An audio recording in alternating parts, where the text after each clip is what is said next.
que nada, presentándonos delante del Padre Eterno, porque todo esto le pertenece a Él. Nosotros solamente somos vasos, y si Él así lo permite. Bendito es usted, Padre Eterno, soberano del universo. Usted que por su palabra ha permitido que todas las cosas sean hechas. Gracias, Padre, por mantenernos a todos unidos en congregación en un Shabbat. Qué mejor cosa que eso, qué anhelo más maravilloso que ese. Gracias porque le ha permitido a su siervo poder exponer su palabra en el día de hoy. El esplendor y todo lo que le pertenece a usted, Padre. Sencillamente yo estoy aquí para hacer su obra. Bendito sea su nombre por siempre, en los méritos de Yahoshua Minatzrat.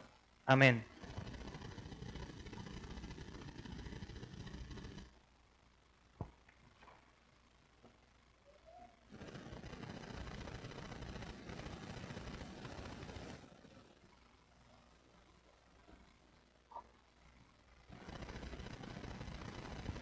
Hoy la parasha que nos toca es ahí de Sara, o la vida de Sara.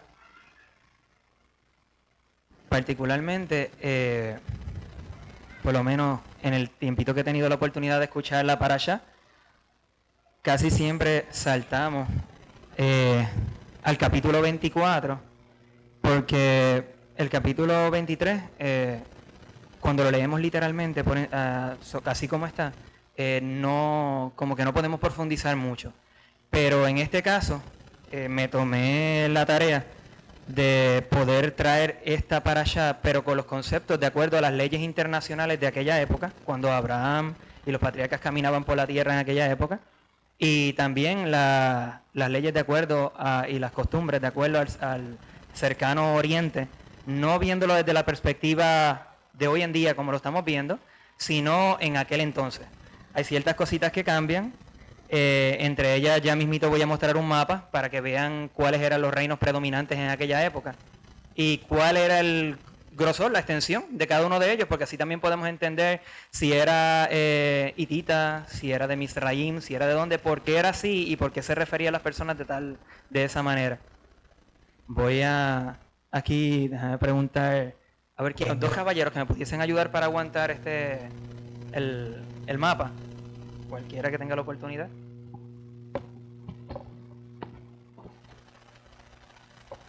O aquí mismo para escogerlo. Gracias. Abrirlo, extenderlo solamente para mostrar. Así mismo nada más. Este ladito de acá. Muy bien, aquí inclusive déjame ver este punto que puedan verlos toditos. Ok. Muy bien. Exacto. Si no, pues lo movemos para allá y yo explico lo mismo. Ok. Aquí vemos el mapa de la extensión de lo que fue Canaán, que ahora conocemos Israel también, que es una porción pequeña. Básicamente, todo lo que queda de Jerusalén hacia arriba, tomando Siria, parte de lo que hoy conocemos como Turquía, Asiria, toda esa área, le pertenecía al imperio hitita, que era parte también de Canaán. De Jerusalén hacia abajo, prácticamente de lo que dice la península de Sinaí, parte de Egipto y todo lo demás, le pertenecía a Misraim o a Egipto. O sea que estamos hablando que eran dos grandes imperios que se movían en aquella época. Estoy tomando en consideración el área donde se movió nuestro patriarca Abraham. Podemos tomar en consideración otros imperios que habían, pero quería enfatizarme en ello porque quiero que visualicen toda esta área como hitita, toda esta área como Misraim o Egipto, toda esta área. Ya, para aquí veo caballero un momentito para explicarles. Okay. Y aquí, caballeros, que lo que estaba mencionando es que de Jerusalén hacia arriba, aquí todo esto era el imperio hitita, y de Jerusalén hacia abajo, hacia acá, era el imperio de Egipto, para que podamos tener una noción de dónde estaba parado nuestro patriarca Abraham cuando todas estas cositas sucedieron.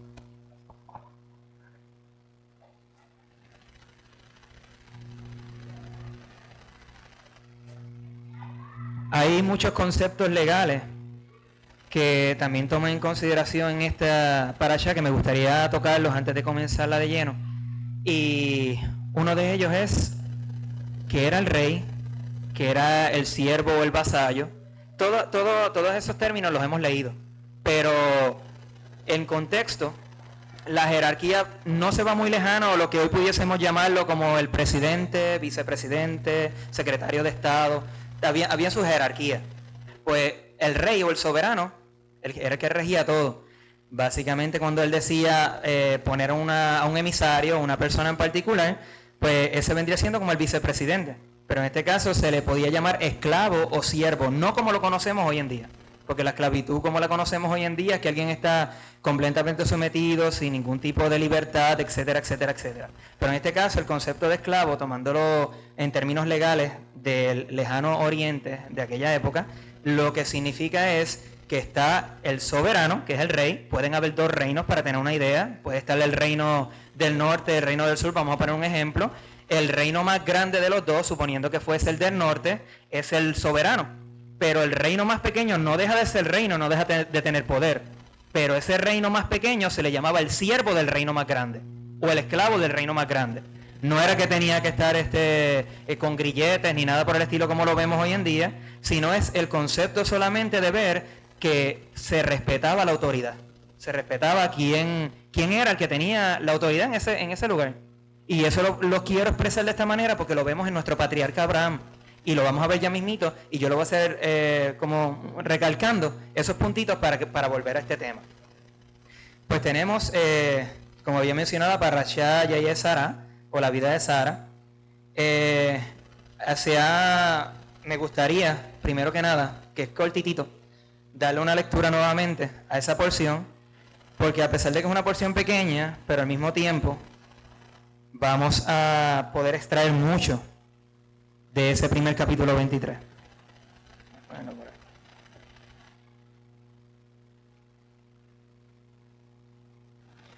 Sara vivió 127 años, los años de la vida de Sara. Sara falleció en Kiriat Arba, que es Hebrón, en la tierra de Canaán. Abraham vino a honrar a Sara con un sermón fúnebre y a llorarla. Abraham se levantó de ante su difunta y se dirigió a los hititas, diciendo: soy extranjero y residente entre ustedes. Concédanme una posesión para sepultura con ustedes, y humaré a mi difunta ante mí. Ahora, tomando en consideración este versículo 4, dice Abraham: soy extranjero y residente entre ustedes. Si el Padre Eterno le entregó con anterioridad a Abraham toda esa tierra, él le dijo: esta es tu tierra por heredad, la vas a poseer y todo lo demás, ¿por qué entonces Abraham, en ese momento preciso, él utiliza la expresión soy extranjero y residente entre ustedes? Lo más lógico sería que dijera: yo vengo aquí a buscar lo que me compete, si ustedes no se alinean, yo lo tomo por la fuerza. Pero nuestro padre Abraham no hizo eso. Ven el asunto de quién es el soberano en ese momento, quién es el soberano y quién es el rey que tiene poder, pero que está sometido a un reinado. Ejemplo que puedo dar, nosotros mismos. Nosotros tenemos nuestras creencias y creemos en el Padre Eterno y sabemos qué debemos hacer y qué no debemos hacer de acuerdo a la Torah. Pero estamos viviendo bajo la democracia de los Estados Unidos. Y hay muchas cosas que tenemos que hacer bajo la democracia de los Estados Unidos. Pero, como quiera, reconocemos que nuestro rey soberano es el Todopoderoso y queremos ajustarnos a la Torah. Pero, de todas maneras, estamos viviendo bajo un gobierno que es demócrata. Y estamos trabajando de esa manera. Pues así mismo se regía nuestro padre, Abraham. En ese caso, cuando dijo soy extranjero y residente entre ustedes, él reconocía que el rey de ese terreno donde él estaba pisando era el rey hitita. O sea, realmente de Canaán, de esa época, pero el rey hitita. Y él no se iba a ir por encima de eso. Y vemos las implicaciones ya mismito. ¿Por qué? Ok. Y los hijos de Het respondieron a Abraham diciendo: óyenos, Adón, mi amo, tú eres un príncipe del Elohim entre nosotros. Importante esa palabra príncipe también. ¿Por qué príncipe? Porque así lo denominó el Padre, así lo denominó el Eterno. El Eterno denominó a Abraham como príncipe para él, y bajo él están las naciones, bajo él, siguiendo la Torah. Pues eso es un título también que en ese momento se le daba de acuerdo a las leyes internacionales y de acuerdo a la cultura y la costumbre de aquella época. Entierra a tu difunta en lo más selecto de nuestra sepultura. Ninguno de nosotros te negará su lugar de sepultura a fin de que entierres a tu difunta. Entonces se levantó Abraham y se inclinó ante la gente del lugar, entrando en el mismo concepto que hablamos ahorita, ante los ojos de Het. Les habló diciéndoles: Si realmente es su voluntad que entierre a mi difunta ante mí, escúchenme, intercedan por mí ante Efrón, hijo de Zoar, para que me entregue la cueva de Macpela, que él posee, que está al extremo de su campo, que me la venda en presencia de ustedes por el valor pleno, como posesión de sepultura. Aquí es bien importante, con algo yo voy a traer que lo voy a mostrar ahora. Aquí Abraham solamente pide una porción, él no pide el terreno completo, él pide solamente la cueva de Macpela, que hacía esquina en ese terreno. No pidió del todo y dijo, dámelo todo, que yo te lo compro todo. Él podía, porque él era una persona que tenía, básicamente no le faltaba, era pudiente. Pero él dijo, una porción. ¿Por qué? Vamos a entrar en detalle ya mismito. Ajá. Que me la venda en presencia de ustedes por el valor pleno como posesión de sepultura. Pero miren lo que le contesta Efrón. Efrón estaba a cargo de la intendencia del pueblo de Het. Efrón el hitita respondió a Abraham en presencia de los hijos de Het, de modo que todos los que se acercaron al pórtico de la ciudad pudieron escuchar. Le dijo, no, Adón mío, escúcheme, el campo te lo di. O sea, él le está ofreciendo todo, él no le está ofreciendo el espacio nada más. Y la cueva que está en él, te la di también. ¿Por qué es esto? Ya mismo vamos a entrar en detalle. En presencia de los hijos de mi pueblo te la entregué. Sepulta pues a tu difunta. Abraham le contesta. Abraham se inclinó ante la gente del lugar y le habló a Efrón. Y la gente del lugar escuchó diciendo, si tan solo me escucharas, yo te entregué el valor del campo. Tómalo y sepultaré allí a mi finada. Efrón le contestó a Abraham diciéndole, Adón mío, óyeme, el terreno vale 400 shekels de plata, ¿qué es eso entre tú y yo? Voy a detenerme ahí un momentito. Yo busqué aquí un documento que viene siendo, a buscar el título, porque me gusta hablarlo por el título. Ok. The Bible and the Ancient Near East. En ese documento, para tener un background de lo que trata, en ese documento fueron todos estos hallazgos que se encontraron de piedras cuneiformes para los finales de los años, para el comienzo de los años 1900, finales de los 1800, que encontraron muchas piedras cuneiformes y empezaron a traducirlas una y cada una de ellas, y lo que se dieron cuenta fue algo maravilloso, y era que era el concepto legal de aquella época. Cómo se hacían las cosas, cuánto se pagaba por esto, si alguien cometía alguna falta, qué penalidad había. Lo mismo que tenemos como constitución, era lo que ellos tenían en esas formas cuneiformes. Lo más interesante es que estas formas cuneiformes van de la mano con la fecha donde caminó Abraham Avinu. Entonces, lo interesante de esto es que ya no se puede decir por allí, o no pueden decir que no hay evidencia de que nuestros patriarcas sí existieron, de que no hay evidencia que la Torá es verdadera. ¿Por qué? Aquí está. Lo que pasa es que aquí no está tan diluida porque las personas que vivían en aquella época no necesitaban saber tanto diluido, porque ya ellos conocían cómo operaban las leyes en su entorno. Ya ellos conocían. Aquí lo empatamos, lo que vemos de este libro, con esto, y podemos sacar mucha más información. Vamos para ello en un momento.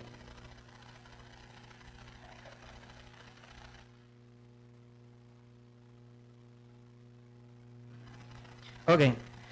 El documento, uno de los documentos estipula que los emigrantes de Ur, en este caso Abraham vendría siendo un emigrante de Ur también, se me olvidó el nombre, los beduinos, no era beduino, como a veces ha habido personas que se han levantado para traer mala información. El caballero se llama, lamentablemente es un yahudí, por decirlo, pero se llama Israel, y me olvidó el apellido por el que se rige, pero se ha levantado para decir que la historia no es verdadera porque Abraham vino, Isaac y Jacob no fueron en esa época, eso fue un invento de un rey más adelante, y ha divergizado para muchas personas y ha hecho que muchas personas se aparten de la Torá. Ahí tenemos un dato extra.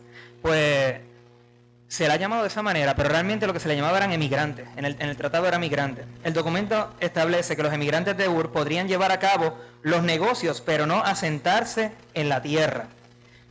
Pero nuestros patriarcas, a través de la Torá, nos demuestran cómo superaron esta situación y lograron establecerse. tres situaciones o tres formas que se utilizaba para que una persona migrante pudiese ser residente. Trueque, o sea, intercambio de hacer negocio, para sentarse, poder asentarse y adquirir un pedazo de tierra, como el que ahora mismito estamos viendo que Abraham Avino está adquiriendo. ¿Por qué es importante y relevante de esto? Vemos que Abraham Avino dijo, no, yo soy extranjero entre ustedes. En ese momento era considerado emigrante. Es extranjero porque está entrando a la tierra de Canaán, particularmente en el reinado de los hititas. Ya al comprar el terreno de Macpela, ya no puede decir extranjero entre ustedes. Ya yo soy parte de ustedes y este terreno me pertenece legalmente. Interesante de saber estos documentos es que si nosotros utilizáramos y viéramos nuestra Torá como la constitución de Israel y no la viéramos como un acto religioso, pudiésemos utilizarla como acto legal para presentarlo y decir, no, ustedes no residen aquí, salgan de aquí, nosotros nos pertenece esta tierra, porque aquí está estipulado como documento oficial y legal. Pero lamentablemente se ha divergizado tanto la Torá que no se tiene una credibilidad como para decir que esto es nuestra constitución, lo cual lo es, la constitución del pueblo de Israel. Entonces,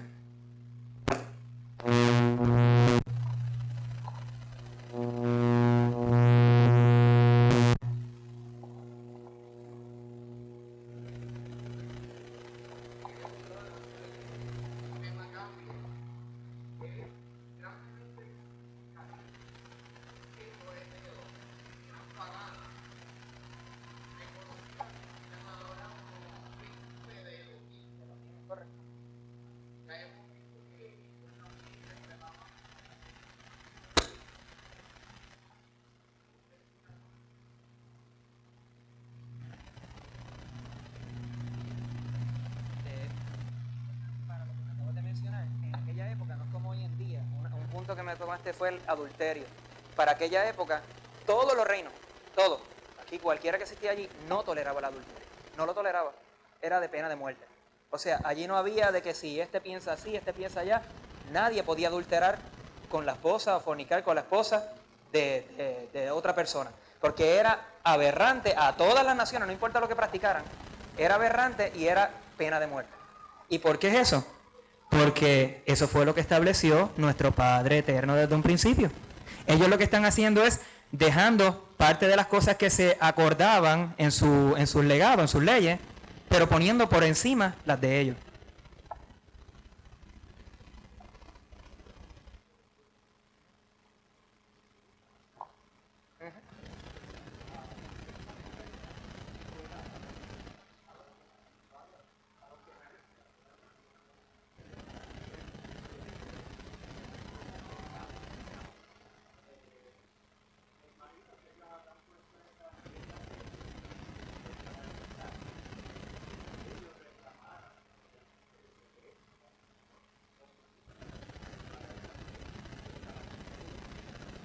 Fue entregado.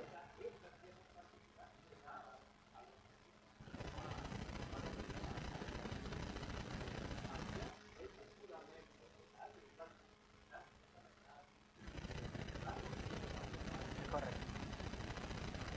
Sí, cierto es y muy buen punto.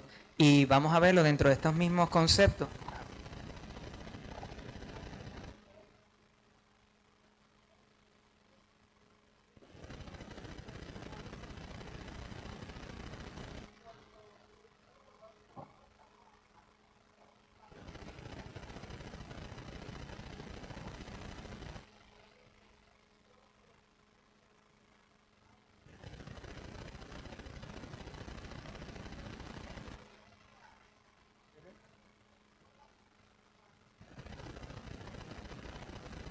Es correcto. Voy rapidito por allí. Y bien importante es que saber que Abimelech, que es el que me está mencionando, la misma porción de la Torah dice que era un sadik. O sea, si era un sadik, en sí era temeroso del Eterno. Ahora, no se va fuera del punto que usted dijo. ¿Por qué? Lo mismo pasó con el Faro, con Faro. Él sí podemos tomar el punto como usted lo mencionó. Porque era otro reino, era otra forma, pero también se perturbó de igual manera. Y es por lo mismo, por las leyes internacionales que regían en aquella época.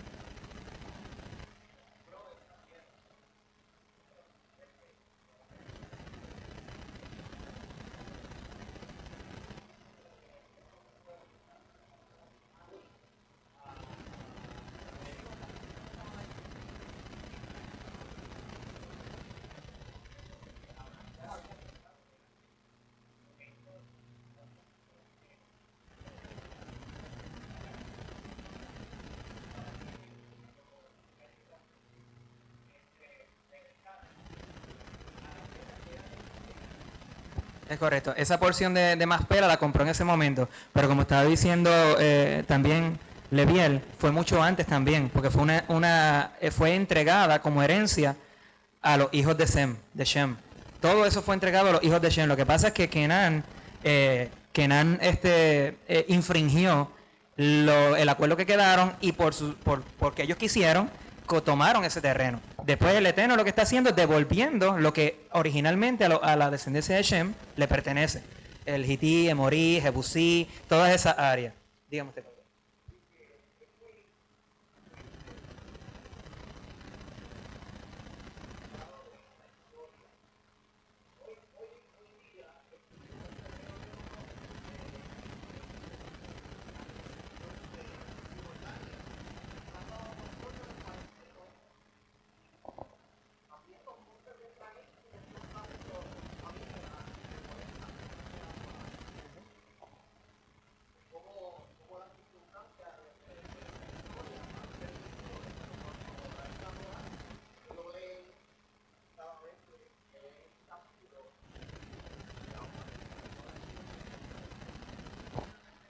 Por eso es que Mashiach debe venir. El que va a restablecer todas las cosas.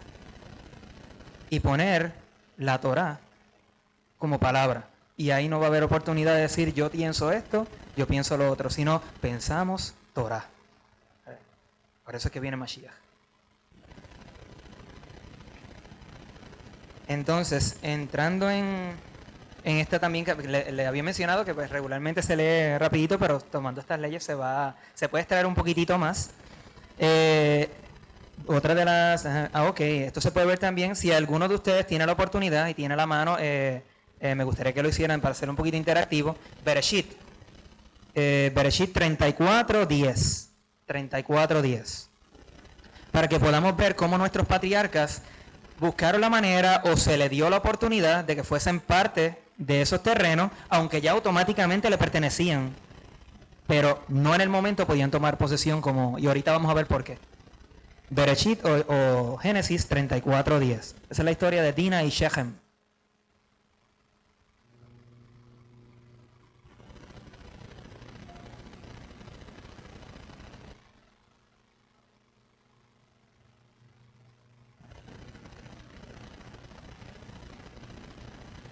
¿Lo tiene Leviel? Ok, puede.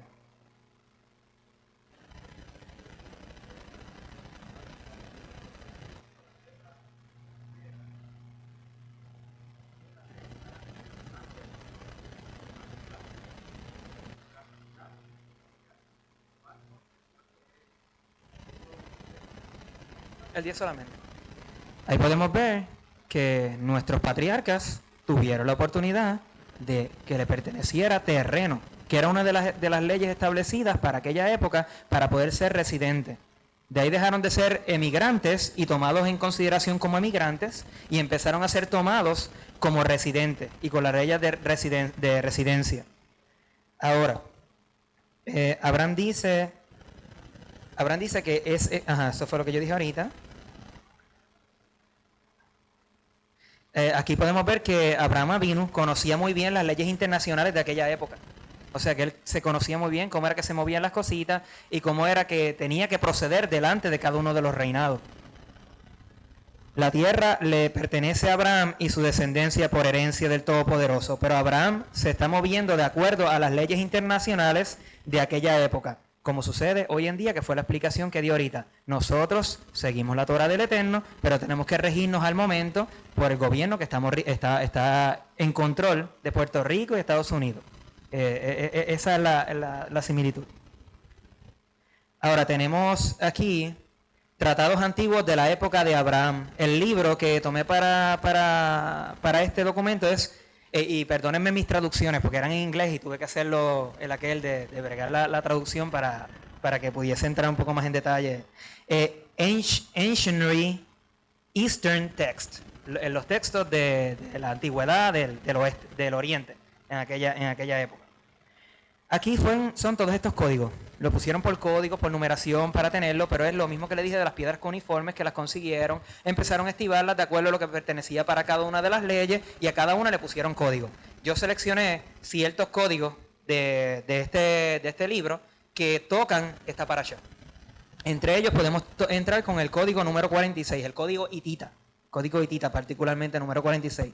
Dice que si el comprador de la tierra compra solo un pedazo de tierra, no tiene que rendir tributos, o como hoy conocemos taxes, al rey dueño de la tierra. Pero si compra el terreno completo, sí tiene que rendir tributos o taxes al dueño de la tierra. No solamente tributo, sino tiene que regirse completamente, no puede fallar en lo absoluto en ninguna de las leyes, porque hay unas complicaciones que vamos a ver ahorita, a las cuales yo sé que Abraham Avinu no transgredió, por saber quién es él. Pero vemos aquí que por eso fue que Abraham Avinu dijo, yo solamente quiero la cueva de Macpela. Solamente eso, no me des más nada, esa esquinita. Dame esa esquinita y olvídate del resto. Pues está bien, no hay problema. Y compraba su espacio, tenía su terreno, pero no tenía que rendir tributo, ni tener una responsabilidad tan exageradamente grande como tomar todo el terreno. Pero ¿qué hizo Efrón? Efrón dijo, esta es mi oportunidad. Aquí yo me voy a sacar de la responsabilidad de este terreno, yo se lo voy a pasar a Abraham. Y le dijo, no, discúlpeme. Yo te doy el campo y te doy la cueva. Hay que entender que Abraham Avinu no estaba en posición de negociar, porque Sara acababa de morir. Y la costumbre hebrea, al próximo día hay que enterrarla. O sea, no se puede estar, no, espérate, la voy a llevar, voy a ponerla en una neverita para que se aguante, y entonces a la semana vengo y la entierro. No, eso no existía en aquella época. Sencillamente había que hacerlo. Pues Abraham no titubeó y dijo, pues está bien, no hay problema, vamos a hacerlo, porque hay que hacerlo. Pago sobre precio también. Entonces ahí vamos a entrar en el precio ya mismito, que es bien interesante también. Pues aquí vemos una explicación clara de por qué Abraham inicialmente lo que dijo fue, yo quiero esta porción. Pero en sí, Efrón pues se pasó de listo y le dio todo en particular. Vamos entonces a código 47 del código hitita. Al comprador haber adquirido el terreno completo del rey o reino, deberá someterse a las instrucciones dadas por el rey o reino y a los tributos establecidos, al menos que el rey o reino decida lo contrario.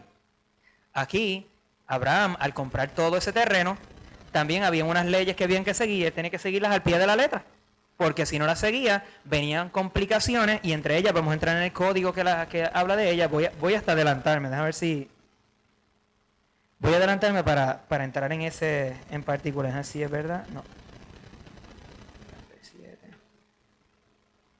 Ajá.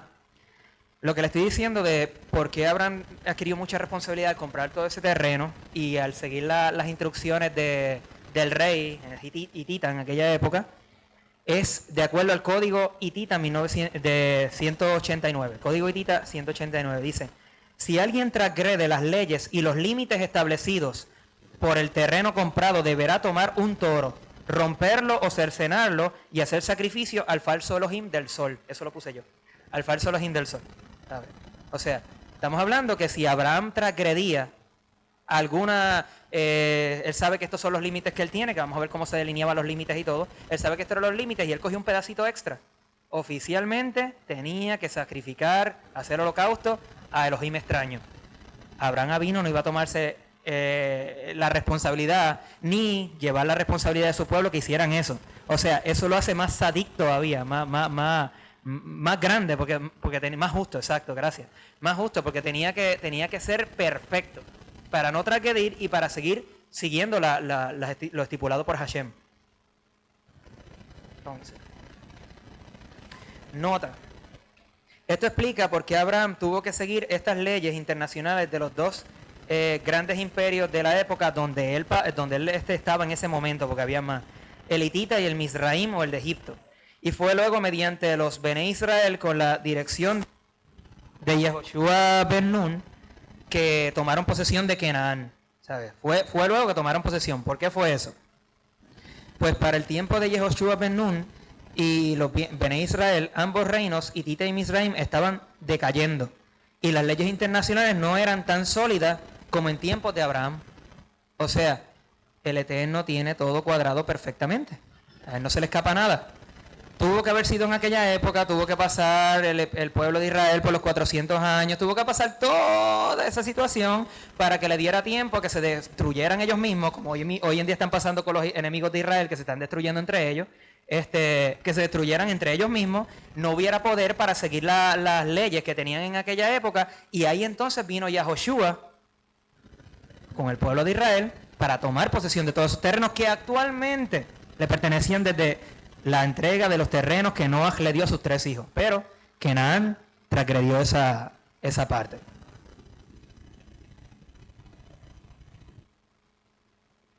Muy bien.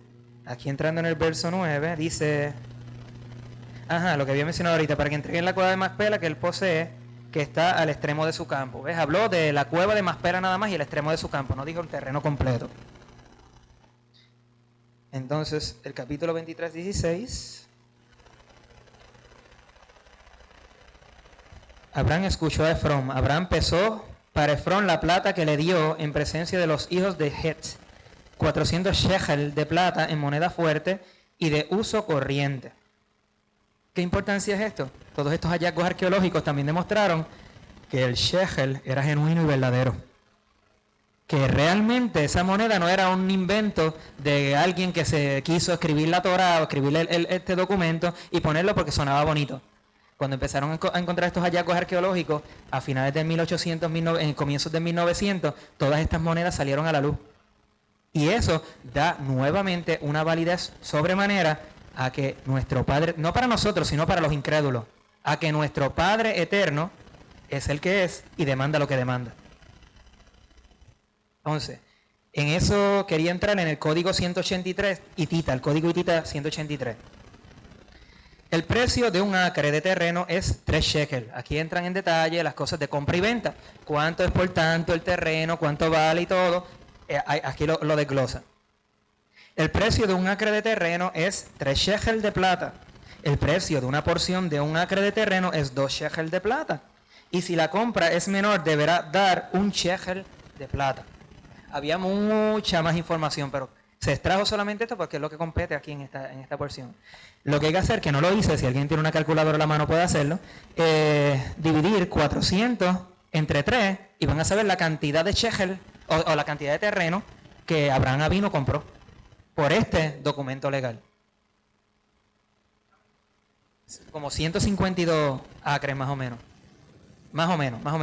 Leviel me dirá en un momentito. 400 entre 3. Así como no.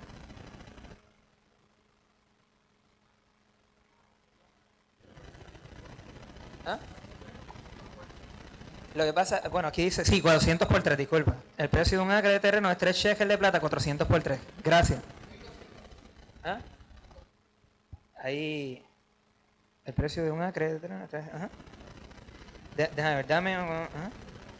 Sí, pero aquí lo que... No, aquí tiene que ser dividido, porque si es para saber los shekel, usted tiene toda la razón, para ver cuánto pagaría por eso. Pero si es para saber el terreno, hay que dividirlo.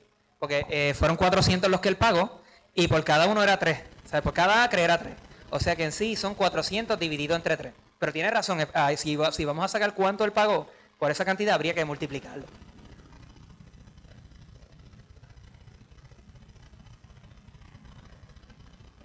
$133.3 acres de terreno fue lo que compró Abraham Avino en todo lo que tuvo que ver la cueva de Macpela con todo el campo.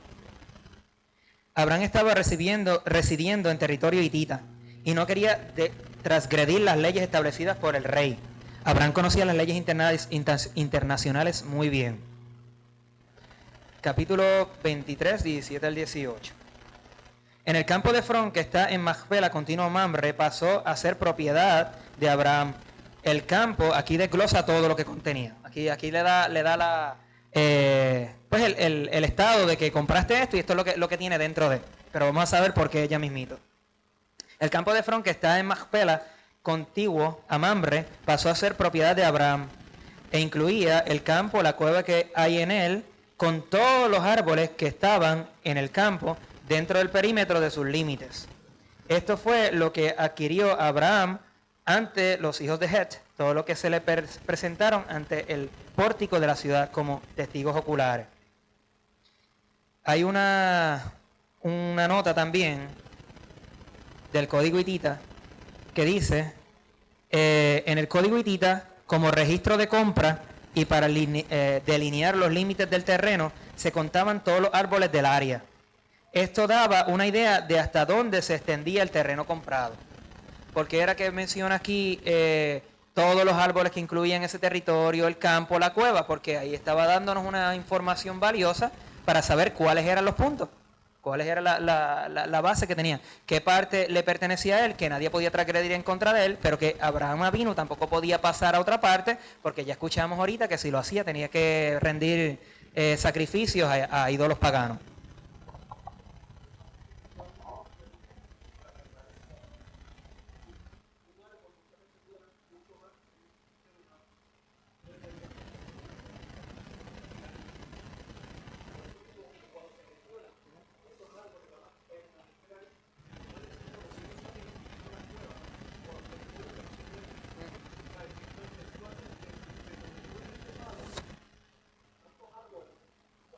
Eso pertenece, eso es correcto. Y es bueno saberlo en el sentido de que sabemos que todo ese terreno que tenía todo eso, ahora no sé si lo tenga o no lo tenga, porque ahora yo creo que es más desértico, pero le pertenecía a Abraham.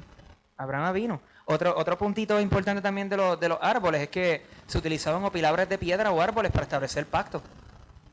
Estamos hablando que si alguien pactaba y tenía un límite o delineaba, dice, pues vamos a sembrar este árbol aquí o vamos a levantar este pilar de piedras aquí, para establecerlo como pacto. Tiene mucho significado. Por eso es que también acá entre nosotros debemos adherirnos un poquito más a lo que es la rededicación, o lo que es el Hanukkah, y desligarnos un poquito más de lo que es la Navidad. Porque uno de los símbolos que tiene la Navidad es el árbol dentro de la casa. Al tú poner un árbol dentro de la casa, tú estás pactando con esa deidad. No estás pactando con el Todopoderoso. Tú estás poniendo, ¡pum!, este es mi límite con esta deidad. Y aquí, aunque de tu corazón tú quieras servirle al Eterno, le estás dando otro mensaje. Solamente quería dar esa notita. Entonces, por aquí me quedé. Nota, toda esta información dada es importante porque nos deja ver que la Torá es un documento legal legítimo. Es nuestra constitución dada por Hashem a los Bene Israel. No es religión, sino es el estilo de vida que debe seguir para honrar, que debemos seguir nosotros para honrar a nuestro soberano rey, Hashem Eloheinu. ¿Sabes? Es la forma de cómo regirlo.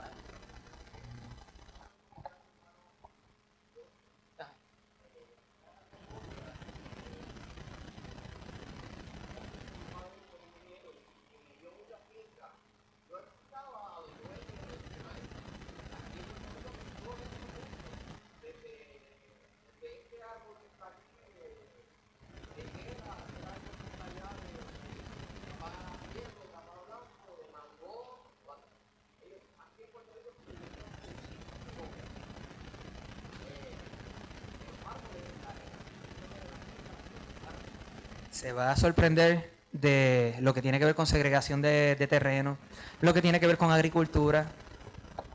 Hay mucha Torah. No saben que lo están haciendo, muchos de ellos, otros están conscientes, pero hay mucha Torah. ¿Por qué? Porque es lo original, es lo genuino, es lo que estuvo desde el principio. ¿Qué ha pasado? Es como esta montaña gigantesca donde empieza a caer el agua. Arriba, lo que se sostiene de agua es el manantial, que es lo más puro, lo más fresco. Pero eso chorrea agua por allí. Cuando llega abajo ya está putrefacta, ya está contaminada. ¿De dónde tenemos que beber nosotros? ¿Del manantial? Del inicio. ¿Cuál es el inicio de todo? La Torá. Ahí se puede estipular ese concepto. Y por eso es que vemos que muchas personas hasta en la calle nos dicen, yo soy así porque mis papás me enseñaron así.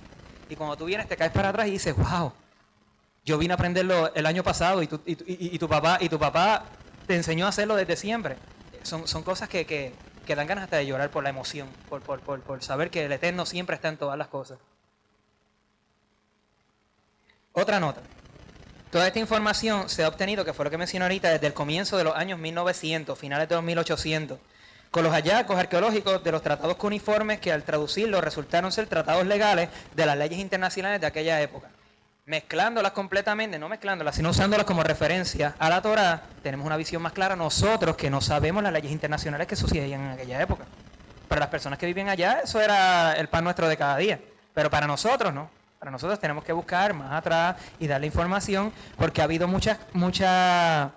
inclusive ha habido mucha información que nos han brindado, pero obtenemos la información de personas que no tuvieron la bendición de poder experimentar esto, que no tuvieron la oportunidad de estar en un momento en el que está esta información a viva luz. Pues ¿qué tenían que hacer las personas en aquella época cuando entraban en comentarios? De acuerdo a la inspiración o de acuerdo a lo que el Eterno le daba, ellos ponían sus ideas. No todas eran ciertas, otras eran ciertas, pero realmente ahora tenemos vasta información para comprender más afín la Torah de nuestro Padre Eterno y poder regirnos por la Torah, ser unos buenos Shomer Torah o seguidores de la Torah.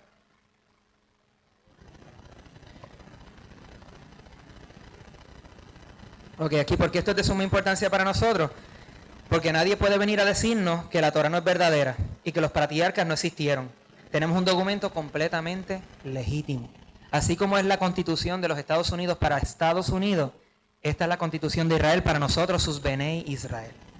Y no nos abochornamos, nos mantenemos con la frente en alto, y cualquiera que diga lo contrario, si tú estás dispuesto a aprender, siéntate conmigo y yo te muestro. Si no, no tenemos nada de qué hablar. Y seguimos caminando.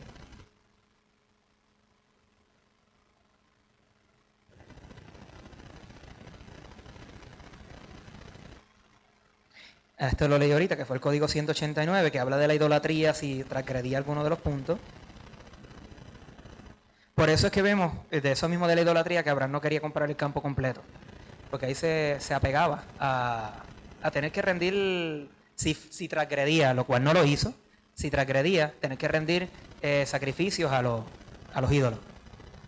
O sea que esto fue, vamos a ponerlo de esta manera, purificando mucho más a Abraham de lo que ya el Eterno lo tenía en perspectiva. Ahora entrando en el capítulo 24, aquí es bien, voy a tocar unos temas también que tienen que ver con leyes internacionales, pero el capítulo 24, casi todo, habla de la redención de nuestro Padre Eterno. Es como un paralelismo de la redención de nuestro Padre Eterno con nosotros, su esposa, su novia, que de verdad lo vamos a ver ya mismito. Versículo 3, hay una parte que dice: no tomarás esposa para mi hijo de las hijas de Kenaán, o las kenanitas. Hay una pregunta que se puede quedar en el aire, y es: ¿por qué no debía Eliezer tomar esposa para Isaac de las kenanitas, y sí de la familia de Abraham en Harán, si eran idólatras? La familia de Abraham Avinu, por eso fue que el Eterno lo sacó de ahí, porque practicaban la idolatría. ¿Por qué? Aquí tenemos la contestación. Porque Kenaán estaba maldecido, primero que nada. Noaj maldició a Kenaán, o sea, ya era un pueblo maldecido. Y si de su familia, y tenía como costumbre pasar los primogénitos por el fuego de Molech. ¿Qué pasaba si Isaac pasaba a su primogénito? ¿Seguía el linaje de Mashiach? ¿Verdad que no? Ahí tenemos una parte. En Vayikra 18:21, sí, completamente. Estamos hablando que como pudimos apreciar aquel momento de la señora Flor Díaz, se ha comprobado científicamente que una persona que se desliga para hacer el mal, su genética completamente se corrompe. Probado científicamente. Pues ahí vamos en la línea de... Entonces,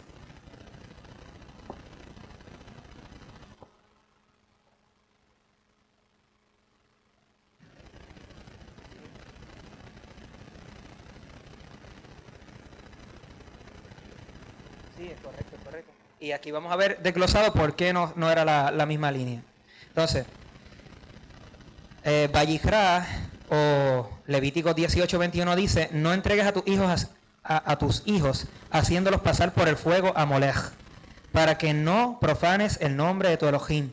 Yo soy Hashem. Esa fue una de las cosas que dijo. Y es por lo mismo, si mataban al primogénito, se rompía la línea. y por ende se contaminaba también la línea semita, que era por donde iba en ese momento. Ahora, Vallicrá 18, 22 y 24 dice, el 22 habla mucho de la homosexualidad y el lesbianismo. El 23 habla del bestialismo, que viene siendo teniendo relaciones con animales, que es aberrante para el Eterno. Y el 24 exhorta a que no nos contaminemos para que no haga con nosotros lo que en ese momento estaba a punto de hacer con Kenaán, porque sí se contaminó con todas estas cosas. Parte de sus cultos, porque sí se le puede llamar culto, parte de sus cultos idolátricos a sus ídolos era esto. Sencillamente las llamadas profetisas abrían los santuarios porque eran santas, ese era el nombre para ellos en ese momento, y hacían orgías y hacían cuantas cosas para entonces entrar en detalle con agradar a cualquiera de las deidades que ellos tuvieran. De igual manera lo hacían con los animales y de igual manera pasaban un sinnúmero de cosas que el Eterno para nada estableció desde un principio, fue completamente corrompido, completamente. Sí, lo sacrificaban, particularmente el primogénito. Yo había puesto aquí, aunque no lo voy a buscar ahora, pero si acaso alguien quiere buscarlo lo puede anotar, dice comparar con Hechos 15:20. En la porción de Hechos 15:20, inclusive si leí Vallicrá o Lebrítico 18, 22 al 24. Puedes comenzar desde el 21. 18, 21 en adelante. Entonces, comparar con Hechos 15:20. En lo que Leviel no los consigue, voy a parafrasear la parte. Ahí es donde se reúne el concilio de Jerusalén y le estipula los grandes de la comitiva de aquella época dicen no se debe hacer esto, no se debe hacer lo otro, no se debe hacer lo otro. Inicialmente, para trabajarlo. Una de las cosas que decía que no se debe hacer es no practicar deliberadamente la sexualidad, porque eso se practicaba mucho en el imperio griego y romano, porque seguía alando todas estas tradiciones de Kenaán. Entonces, pues el Eterno quería separar lo santo con lo profano. O sea, quería ver dónde estábamos parados. Que no se va muy lejos hoy en día. Ahorita vamos a entrar en ciertos ejemplos que hoy en día también lo vemos, aunque no a ese nivel, pero lo vemos. 18, 15, 20. En lo que lo va buscando, yo voy buscando por acá. Entonces dice Vallicrá 23, yo concentraré mi atención contra estas personas y las cercenaré de su pueblo para entregar a sus hijos a Molech, impurificando así, que era lo que estaba mencionando Leviel, impurificando así lo que es sagrado para mí y profanando mi nombre Kadosh, o mi nombre separado. No se debía hacer. 15, 20.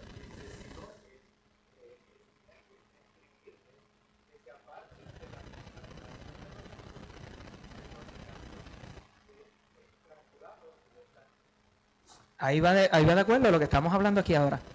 ¿Qué fue lo que el Eterno quiso separar desde antemano para los Bene Israel y aquellos que eran de las naciones también que estaban entrando? 15:20. 15:20. ¿Cómo no? A la orden. Entonces, los kenanitas tenían por costumbre entregar a los primogénitos al fuego de Molech. Luego, en el tiempo, se cambió esta práctica salvaje y se adoptó la práctica de intercambio del primogénito entre las familias. Después de eso, se dieron cuenta que era un completo salvajismo las naciones y empezaron a cambiar de que este reino con este reino vamos a pactar. Vamos a llegar a unos acuerdos, ok, tú me das tu primogénito, él reside conmigo, tú te quedas con el mío y él reside contigo. Eso era como un efecto de garantía. Si alguna de las partes no cumplía, el primero que iba a fallecer era el primogénito. Y sabemos que dentro del primogénito está la línea. Ahí cambiaron ese concepto. Aquí también se puede estipular cuando se habla en puntos como el primogénito de toda la creación y se usa la palabra mucho de primogénito. Lo que están hablando directamente es de esto, de los intercambios por el primogénito en muchos puntos de nuestras escrituras.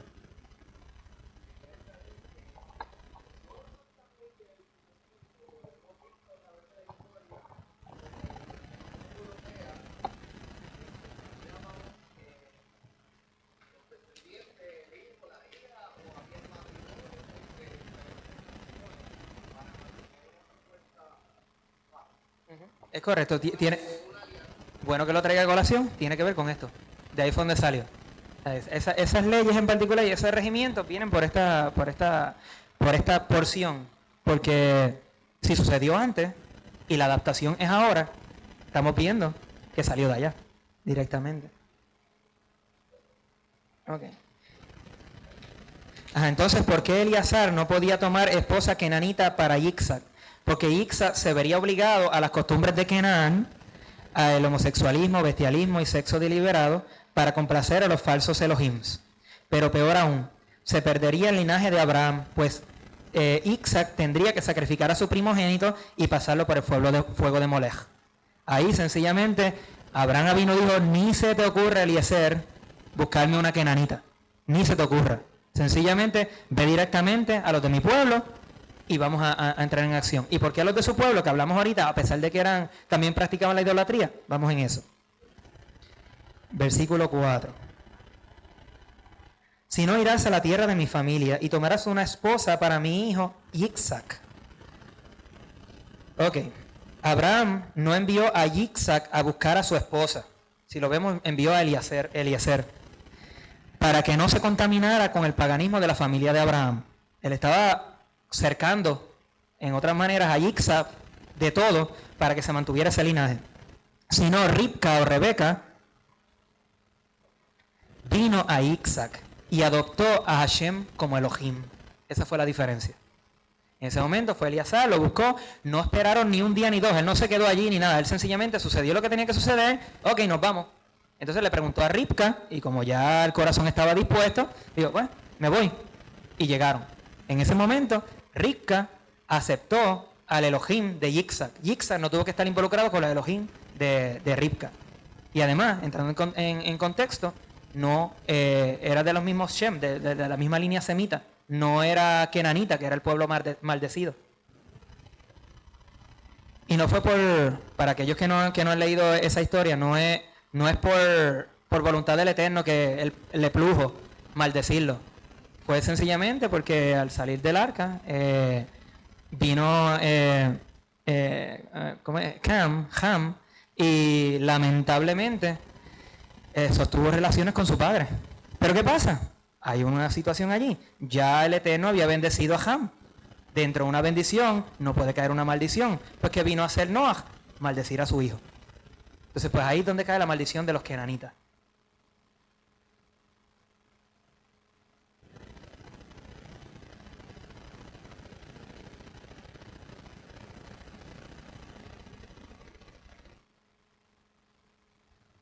Muy bien. Aquí el versículo 7. Ok, dice: Hashem Elohim del Shamaim o del cielo, que me tomó de la casa de mi padre en Harán y de la tierra de mi nacimiento en Ur Caldea, o el Golfo Pérsico, que habló respecto de mí y me juró diciendo: a tu descendencia entregaré la tierra. Él enviará su malach, que se le ha traducido como ángel, en sí viene siendo el emisario, delante de ti, y tomarás de allí mujer para mi hijo. Yo quise buscar dentro de esta porción en particular, que dice, y enviará su malach delante de mí.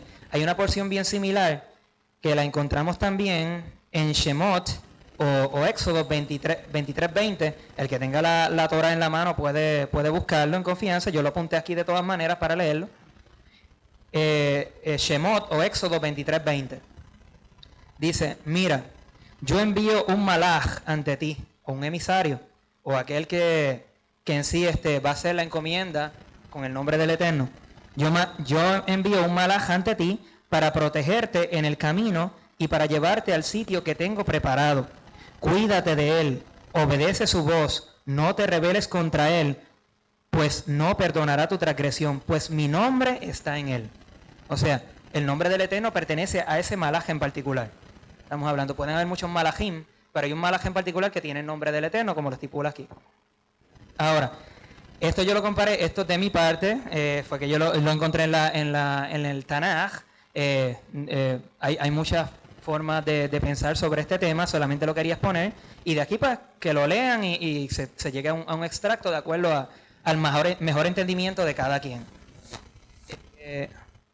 Comparar con Jueces 13, 17 al 18. En Jueces 13, 17 al 18 dice: entonces dijo Manoaj al Malach de Hashem: ¿cuál es tu nombre? Para que cuando se cumpla tu palabra te honremos. Y el Malach de Hashem respondió: ¿por qué preguntas por mi nombre, que es admirable? Entonces aquí en la parte que, buscando también en el Tanaj, en Yeshayahu o en Isaías 9:6, todo esto lo pueden anotar, si acaso no le da el tiempo de rebuscarlos al momento, para que lo busquen mientras estoy hablando. Y Yeshayahu 9:6 dice: porque un niño nos es nacido, nos es nacido, hijo nos es dado, y el principado sobre su hombro, y será llamado su nombre admirable, consejero, Elohim fuerte, Padre nuestro, príncipe de Shalom. Este punto, lo que quiero traer no necesariamente es que con el nombre de Yahoshua, nuestro Mashiach, que vino en el tiempo que tuvo que venir, pasaron todas estas cosas. Pero la abodá o la encomienda en cada uno de los espacios que pasaron esto, para mí, la Neshama iba por la misma línea. O sea, estaba el Malach Adonai, Malach Habrit, o el ángel del Eterno, o estaba el ángel del pacto, o el Malach Panim, o el cara a cara, que estaba con Abraham, que estaba con Moshe, y en su momento dado, pues aquí también Yeshayahu 9:6 estipula cómo es la descripción de Mashiach, que fue lo que hablamos en ese momento, y eso era lo que quería traer.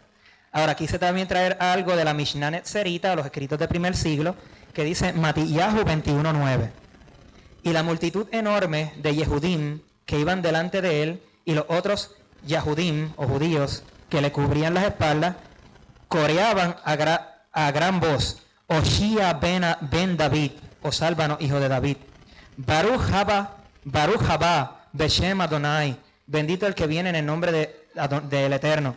Oshiana, Be Hashamayim, sálvanos en los cielos. Hay, en este punto, no voy a abundar mucho porque la parasha es en otra línea, pero tenemos que estar bien al tanto de cuáles son los roles del Mashiach. Porque, lamentablemente, muchos de nuestros hermanos judíos, inclusive los de la casa, muchos que han estado en la casa, han ido desligándose de Yahoshua porque no conocen los roles del Mashiach. Y al no conocer los roles del Mashiach, se dice: mira, cumplió con ser rey, unificó las 10 tribus de la casa de Israel, las 12 tribus de la casa de Israel, y empiezan a traer muchas cosas. No lo hizo. Pero hay estipulado en el Tanaj la porción que le pertenece a él, que es de Ben Yosef, del siervo sufriente, que ahí habla de aquel que viene en un asno, de aquel que viene más humilde, y eso pasó con nuestro Mashiach Yahoshua. Eso pasó con él, pero hay que saber cuáles son los roles del Mashiach para que entonces no escuchamos esta información nada más. Pues yo lo dejo y ya, chévere, sigo por aquí porque, ellos son los que tienen la verdad y todo lo demás. No se niega eso, pero el detalle es que antes de decir que no a algo, mira, Rashaul dijo su palabra en un momento dado: retener lo bueno y desechar lo malo.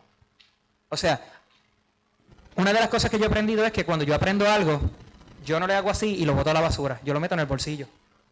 ¿Por qué? Porque ahora yo puedo decir: esto no es así, y me siento ahí y no es.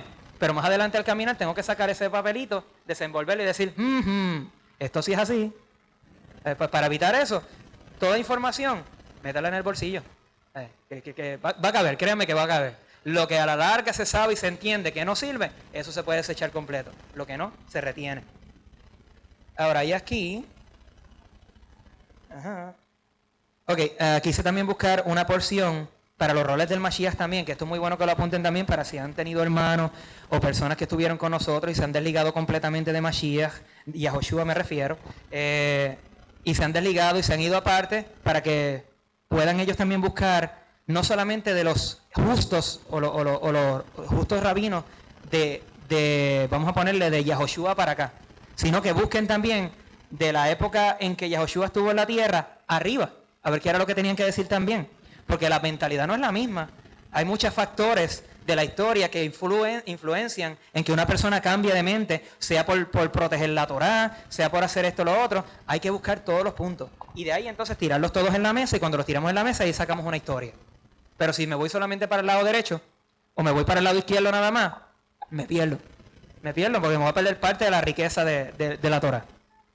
Ahora dice, en Sanedrín 98a, bajo el rabino Yahoshua ben Levi, él estipula que si el pueblo de Israel se comporta como debe comportarse, el Mashiach vendrá en un corcel y vendrá a redimir al pueblo de Israel.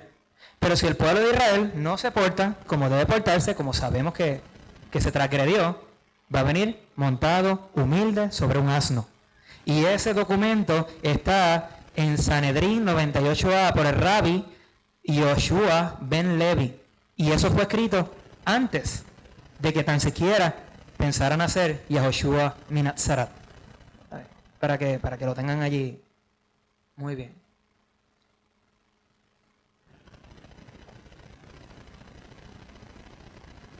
El versículo 12 y 16.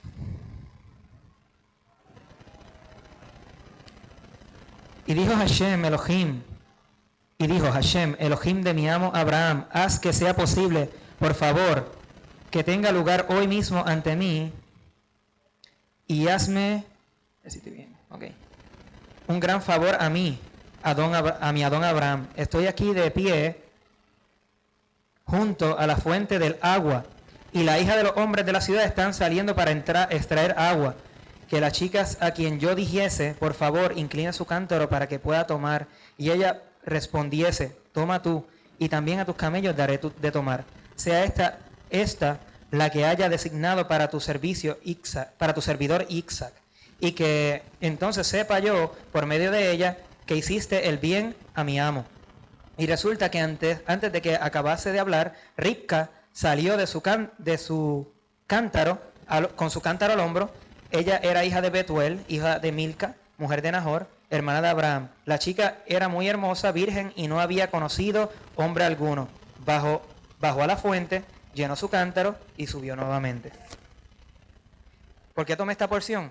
Porque si vemos, Eliezer consiguió a Ribca en un pozo.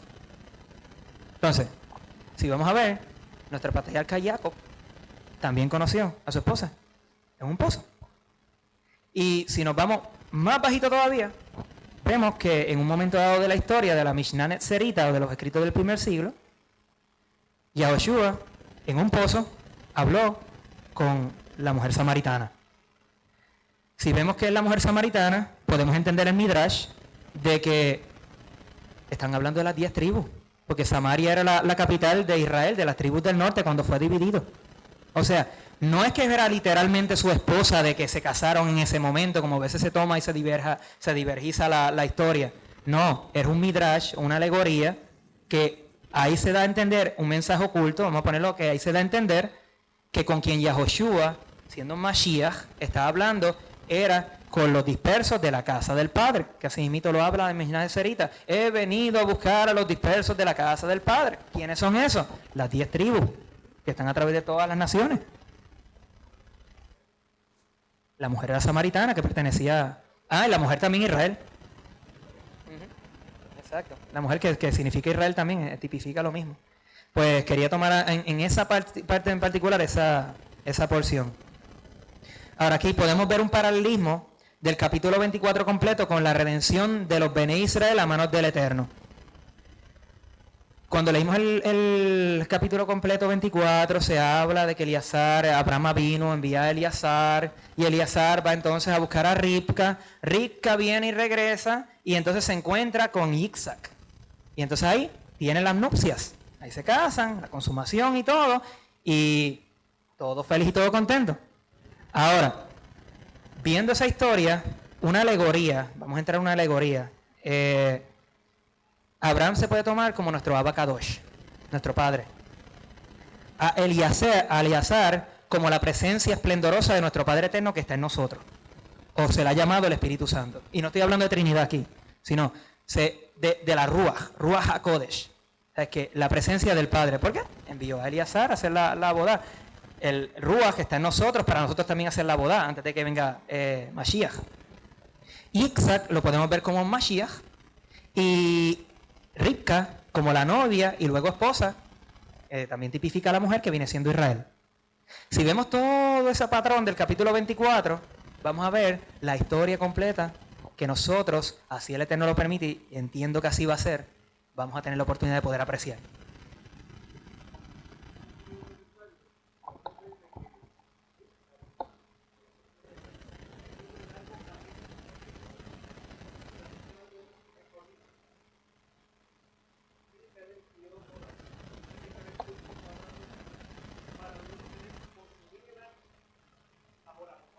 Es correcto.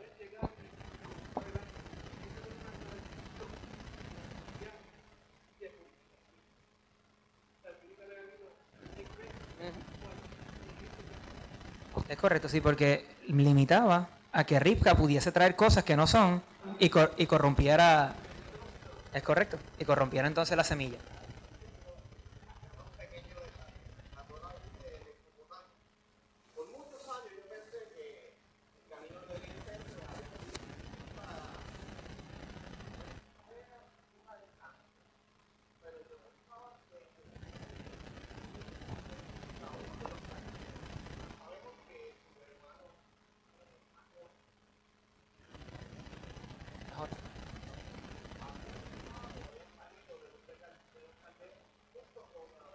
Y después regresó.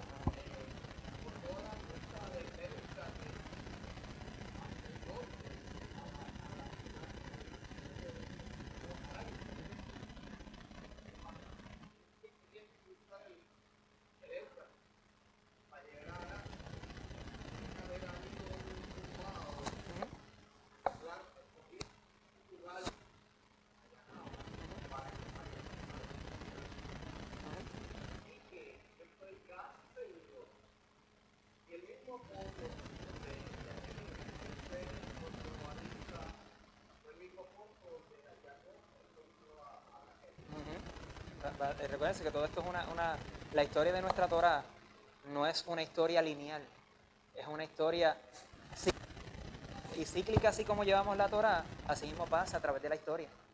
Cambiamos los nombres, cambiamos las formas, pero el lugar, las personas siguen siendo las mismas.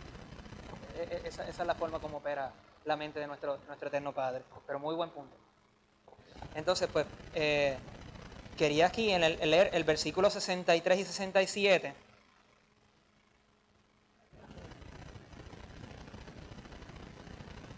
Al atardecer, Isaac había salido al campo para meditar, y al levantar la vista vio que se acercaban unos camellos. También Ribka alzó su vista y vio a Isaac.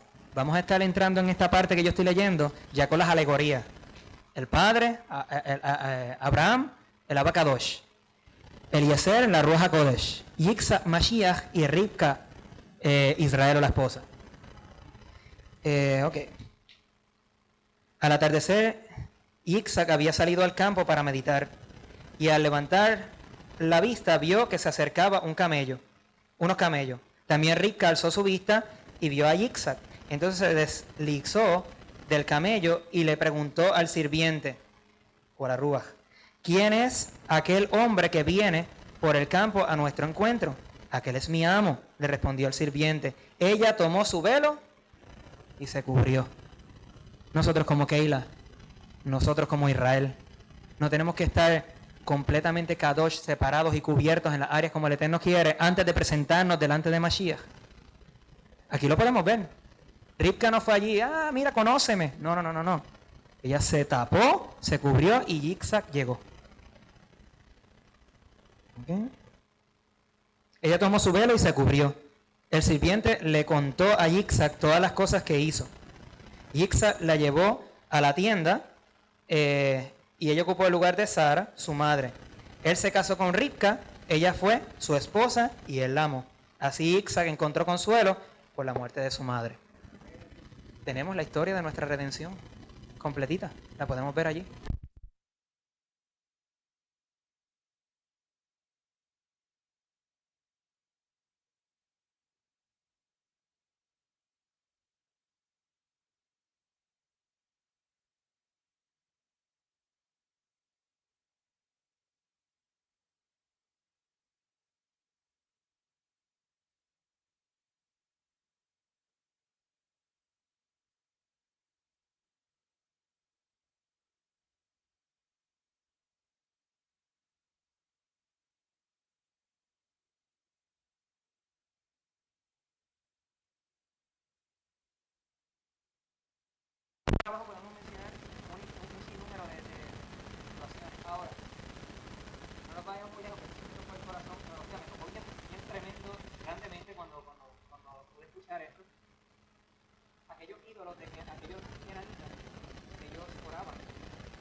había sido profanado, pero es que no estoy acostumbrado, había sido profanado no en contra o sea, en contra del Abacadosh, de nuestro Padre Eterno. Ahora, el otro detallito también es, hoy en día, cuando vamos a comer a comida china, comidas internacionales, hay que saber a qué Elohim ellos sirven, porque ellos, por tradición, le oran a sus alimentos en la deidad que ellos creen. Entonces nosotros, exacto, entonces nosotros vamos bien chévere, ay qué chévere, vamos a darnos una comidita, ¿cómo es? China, suculenta y todo lo demás, además que sabemos que muchas de ellas tienen cerdo también, pero eso quitando, y camarones, pero quitando eso aparte. Pues el detalle es que si hacemos eso, estamos profanando, estamos siendo adúlteros contra el Padre. Yo lo quise traer a la colación porque para mí tocó una hebra bastante sensible de mi corazoncito. Y pues yo quería compartir esta hebra también con ustedes. pero nada, esta ha sido mi parashá hasta el momento. Si alguno de ustedes tiene alguna pregunta.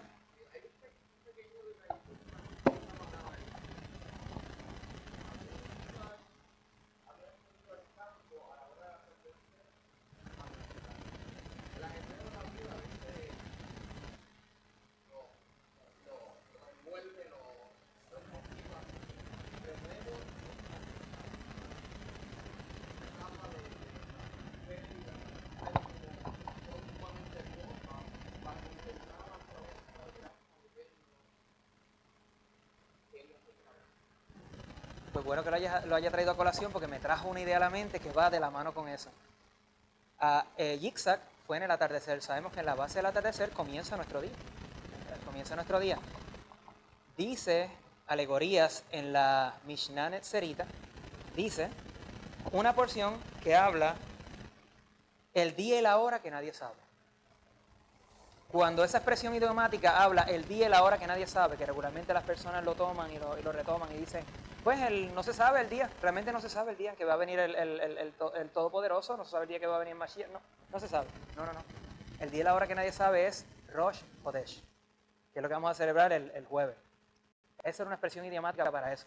¿Por qué? Porque pasa de 1 o 2 días que se mantiene completamente ennegrecida y no se sabe si es este día o el otro. Que por eso fue que Joshua ahorita dijo, puede ser el martes, puede ser el miércoles, como puede ser el jueves. El día o la hora que nadie sabe. Ahora, también hay un detalle bien importante que Rashaul dijo, esto sucederá en un abrir y cerrar de ojos. ¿Qué me quiso decir con esto? Me quedo igual, porque no sé, no entiendo, ¿será rápido? ¿Lo puedo tomar porque es rápido? No. En aquel entonces, los Kohanim se paraban en las esquinas de Jerusalén para poder observar, que no me acostumbro, para poder observar cuando realmente era Rosh Hodesh, pero para no poder decirlo ahí a viva voz, a decírselo a todo el mundo y decirle, mira, hoy es Rosh Hodesh, porque si era un falso testimonio, una falsa notificación, se dañaba todo el almanaque de ese año. Pues para no hacer eso, la clave era una guiñadita de ojo. Entonces con la guiñadita de ojo, se veían, si este se guiñaba con este, ok, esa es la fecha, pues vamos a llevarla entonces tengo la fecha, vamos a entrar a donde el Cohen Gadol, se la damos y se hace todo el almanaque como tiene que ser. Haya mencionado esa porción en el alba, o en el área del atardecer, porque Yitzhak encontró a Rivka en el comienzo de un nuevo día.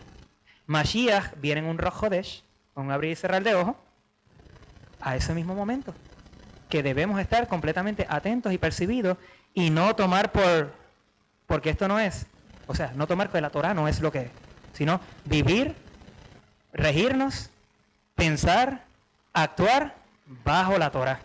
Y aquellos que no han tenido la oportunidad de adentrarse de lleno en la Torah, sigan, si son visitantes aquí, sigan viniendo, sigan alimentándose. ¿Por qué?